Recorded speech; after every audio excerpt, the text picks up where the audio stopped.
এক বিএফ গেছে জিএফকে নিয়ে নদী দেখতে। হঠাৎ জিএফ নদীতে পড়ে গেল। অতঃপর বিএফ কাঁদতে লাগলো। বিএফ এর কথা শুনে এক জলপরি উঠে এসে বলল, এই বালক, কাঁদছো কেন? বিএফ বলল, আমার জিএফ নদীর জলেতে পড়ে গেছে, তাই কাঁদছি।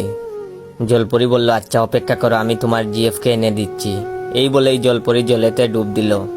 অতঃপর জলপরি নিয়ে এলো এক কালো মেয়েকে। জলপরি বলল, এটা কি তোমার জিএফ? ছেলেটি বলল, আরে না। এরপর আপনি কি ভাবছেন? সেই কাঠুরিয়ার কথা, যে কিনা একে একে 3টা কুড়াল এনেছিল। এখানেও কি জলপরি আরেকটা সুন্দর মেয়ে তুলবে? কিন্তু না। জলপরি বিএফকে একটা থাপ্পড় দিয়ে বলে, হারামজাদা, ভালো করে দেখ, এটাই তোর জিএফ। জলে পড়ে মেকআপ ময়দা উঠে গেছে।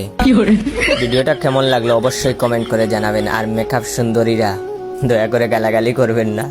আপনারা যেইভাবে আটা ময়দার দাম বাড়াইতেছেন, আরো কিছুদিন গেলে আর মনে হয় আটার রুটি খেতে পারবো না।